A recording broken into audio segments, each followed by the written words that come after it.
छोटा दुकान, showroom, industrialist, आप लोग ऐसे ही मानते हो ना? आप लोग क्या मानते हो? आप धंधे को ऐसे ही विभाजित करते हो। कैसे? छोटा दुकान वाला, शोरूम वाला, इंडस्ट्रियलिस्ट, ऐसे ही तो आइस में आ जाता है। लेकिन रियली बिजनेस का जो साइंस है वो ऐसे नहीं मानता, क्योंकि छोटा दुकान बड़ा दुकान कुछ नहीं होता। आप लोगों में कितने बेंगलुरु गए हुए हैं? बेंगलुरु, हाँ, बेंगलुरु में आप जाओगे तो जयनगर में एक ब्राह्मण्स कैफ है, ब्राह्मण्स कैफ। आपके हिसाब से वो छोटा दुकान है, जैसे आप बोलते हो ये ब्राह्मण्स कैफ उसका नाम है। उस दुकान का साइज है 6x8। आपके हिसाब से छोटा दुकान ही है ना? 6 फुट बाई 8 फुट का ही वो दुकान है। अब आप बोलो भाई ये छोटा दुकान है कि बड़ा दुकान है? हाँ, इधर बाहर खड़े होके उधर से इडली डोसा खाने के लिए लोग खड़े होते हैं। आपको बता दूं कि इस आदमी के पास ये जो 6 फुट बाई 8 फुट का दुकान रखा है ना, इस आदमी के पास 700 कार है। इस आदमी के पास 700 कार है, करीब 400 वैन भाड़े में छोड़ा हुआ है, और जमीन जायदाद इतना है कि कोई उसका गिनती नहीं है। तो आप जिसको सोच रहे हो, आज पहले उस माइंडसेट को चेंज करना है कि ना तो दुकान के साइज से या आपके धंधे से आप इस श्रेणी में आओगे। ये श्रेणी बेकार की बातें हैं। कई इंडस्ट्रियलिस्टों को मैंने पापड़ देखा हुआ है, कई छोटे दुकान वालों को करोड़पति देखा हुआ है मैंने। तो आज सबसे पहले तो वो माइंडसेट चेंज करना पड़ेगा कि छोटे दुकान वाला है कि शोरूम वाला के इंडस्ट्रियलिस्ट। आज की दुनिया आपकी नेट प्रॉफिट पर चलती है। आपका नेट प्रॉफिट ही आपको क्या आदमी हो ये समझाता है। तो अब देखिए 3 हम इसको चेंज करते हैं। ये छोटा शोरूम, बड़ा शोरूम, इंडस्ट्रियलिस्ट, इसको चेंज करते हैं। हम ऐसा देखते हैं, इसको आज चेंज करें। एक है साइड लाइन। क्या है? इसमें आपको मालूम पड़ जाएगा आप कौन हो, इससे मालूम नहीं पड़ेगा। कभी कभी तो आप भिखारी मरते हैं ना, अपने भारत में कोई भिखारी मरते हैं, फिर उनको ले जाने के लिए कॉरपोरेशन वो बॉडी उठाती है, तब मालूम पड़ता है कि उनकी थैली में 4 करोड़ निकला। इसलिए भिखारी भी छोटा है। अब बोलने जैसा जमाना नहीं रहा कि कौन छोटा है न कौन बड़ा है। पूंजी से सब छोटे बड़े होते हैं। अब देखिए, एक है साइड लाइन, यही धंधे के टेक्निक है। दूसरा है स्लो लाइन। क्या है? तीसरा है फास्ट लाइन। फास्ट लेन, ये लाइन है, ये लेन है। अब देखिए साइड लाइन क्या होता है। हर रोड में देखिए, बीच में बठिंडा में रोड है तो साइड में चलने के लिए एक छोटा सा फुटपाथ होता है कि नहीं? वो फुटपाथ ही ये साइड लाइन है, उसी को समझिए। फुटपाथ मीन्स ये जो इसमें चलते हैं ना, ये इतने रिस्क से डरते हैं, इनको पता है कि इधर चलूं तो कोई भी गाड़ी टक्कर नहीं मारेगी, कोई भी प्रकार से एक्सीडेंट नहीं होगा। लेकिन ये ऐसे उस फुटपाथ पे चलते चलते देखिए, एक आदमी पैदल चल रहा है, एक आदमी 2 व्हीलर में चल रहा है, एक आदमी कार में चल रहा है 4 व्हीलर में। अब कौन पहले जाएंगे बताओ? ऐसा ही है, ये फुटपाथ में तो पैदल ही जाएगा कोई भी, और ये स्लो लाइन में तो 2 व्हीलर वाला जा रहा है। हाईवे में ज़्यादा से ज़्यादा ये 4 व्हीलर गाड़ियाँ जाती है, 2 व्हीलर नहीं जाती है। तो आपके धंधा आप हाई लाइन में चलने वाला, हाईवे में चलने वाली गाड़ी की तरह करना चाहते हो, या 2 व्हीलर में पहुंच रहे हो, या स्लो लाइन में? ये साइड लाइन का हालत क्या है? हर महीना 30,000 रुपया कमा रहे हैं अगर नौकरी करके, समझिए।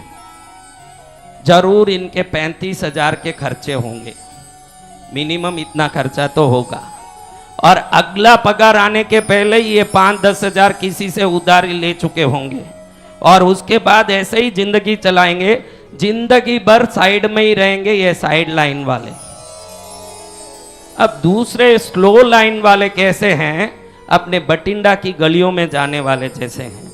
सामने से गाड़ी आ गई उसको भी हैंडल करना है, ट्रैफिक आ गई उसको भी हैंडल करना है, जो है वैसे करके घर पहुंचेंगे। यानी 30,000 का अगर कमाई है तो 30,000 खर्च करके बैठे रहेंगे। ये जो फास्ट लेन में चलते हैं, ये फास्ट लेन में चलने वाले सोचते हैं कि मुझे कुछ भी करके समय से पहले वहां पहुंचना है। तो ये लोग अगर 30,000 कमाने की गुंजाइश है तो उसको 3 लाख कैसे करूं, ऐसे सोचते सोचते आगे बढ़ते ही जाएंगे और एक दिन ये 30 करोड़ कर देंगे उसको, ये फास्ट लेन वाले। आज की दुनिया में ये सोचना गलत है कि भाई हम छोटे दुकान वाले हैं कि शोरूम वाले हैं कि इंडस्ट्रियलिस्ट, क्योंकि कई शोरूमों में ऐसा प्रॉब्लम है कि अभी ज्वेलरी की बात लीजिए, बहुत छोटा कमाई है उसमें। तो अब आप देखिए जो ज्वेलरी बिजनेस करने वाले बैठे हैं उनको ही पूछिए कि 1 ग्राम में कितना नफा आता है। मैं लिख के दे सकता हूं जितना ग्राम ये कमाते हैं। अगर कोई छोटे से रेस्टोरेंट में इतनी डोसा मेरा बच्चा बेच दे तो ज्वेलरी वाला जितना कमाई तो डोसा वाला भी कर सकता है, उतना ही धंधा है दोनों। तो आप ज्वेलरी का धंधा कर रहे हो कि क्या कर रहे हो? उदाहरण के लिए डोसा की शब्द आई तो डोसा की बात करते हैं। इन तीनों में देखते हैं कि डोसा कैसे काम करता है। उदाहरण के लिए डोसा आया तो डोसा से देखते हैं। एक देखिए डोसा किससे बनता है बहनों? उसको क्या करना पड़ता है? फिर पीसा हुआ को क्या बोलते हैं? बैटर। बैटर को पंजाबी में क्या बोलते हैं? हाँ, गोल। हाँ, अब समझ लीजिए डोसा का गोल सही है। ये जो साइड लाइन वाले हैं ना, ये हरदम ये गोल खरीद के ही खाएंगे। इनको ये पीसना बड़ा ये कंटाले का काम लगेगा। इनको लगेगा कि ये कौन भिगोए न कौन पीसे न, पैसा फेंको आ जाता है। आपको लगता है कि पैसा फेंक के खरीदने वाले बहुत पैसे वाले होते हैं। पैसा फेंक के खरीदने वाले बड़े आलसी होते हैं। पैसे वाले होने की गरीब होने की बात नहीं है, ये बड़े आलसी होते हैं जो पैसा फेंक के इसको खरीदते हैं। आप समझिए डोसा का बैटर है, ये जिंदगी भर इसको पैसा फेंक के खरीदते रहेंगे। अब ये दूसरे स्लो लाइन वाले हैं, ये खुद भिगो देंगे और खुद बना लेंगे और खा लेंगे। ये कौन है? जो फास्ट लेन वाले हैं, ये भिगोते समय सोचेंगे कि अगर मिक्सी में हम 1 किलो भिगो सकते हैं और हम आधा किलो का ही खुद का यूज कर रहे हैं तो 1 किलो बना के बाकी आधा किलो बेच दूं। अब ये अपने लिए बना के बाकी बेच के अपने लिए बनाए हुए का पैसा भी बचा लेंगे, बेचे हुए का कमाई भी कर लेंगे। ये फास्ट लाइन वाले। अभी इसमें होशियार मेरा बच्चा रेस्टोरेंट वाला आया। अभी देखिए इसमें ये क्या करेंगे, डिफरेंट थिंकिंग करेंगे। क्या करेंगे? भैया तुम्हारे दुकान में डोसा मिलता है? मिलता है ना। अब देखिए ये डोसा सब जगह डोसा ही है ना, लेकिन जो फास्ट लेन में चलता है वो सोचेगा कि इस डोसे में अगर मैं पालक मिला के पीस दूं, क्या मिला के, और बाहर बोर्ड लगा दूं कि हेल्थी पालक डोसा 200 रुपया। अब वो डोसा बिकता होगा 60 रुपए में। ये जो फास्ट लेन में चलता है सदा डिफरेंट सोचता है। अब देखिए ये सफरजन जो आता है, सफरजन बोलते हैं ना, मोरंगा इंग्लिश में मोरंगा बोलते हैं। ड्रमस्टिक के पत्तों का डोसा बना दिया और उधर लिख दिया डायबिटीज डोसा, क्योंकि ड्रमस्टिक के पत्ते डायबिटीज के लिए बहुत काम करते हैं। और इधर लिख दिया कि डायबिटीज डोसा 200 रुपया। अब है नहीं, 4 पत्ता तोड़ के उसमें डाला है, लेकिन 60 का 200 नाम भी होगा। डिफरेंट चीज होने से दुनिया ढूंढ के आएगी और इसका काम चलता रहेगा। समझ रहे हैं ना बात? तो ये डिफरेंट सोचने वाले ही फास्ट लेन में पहुंचते हैं।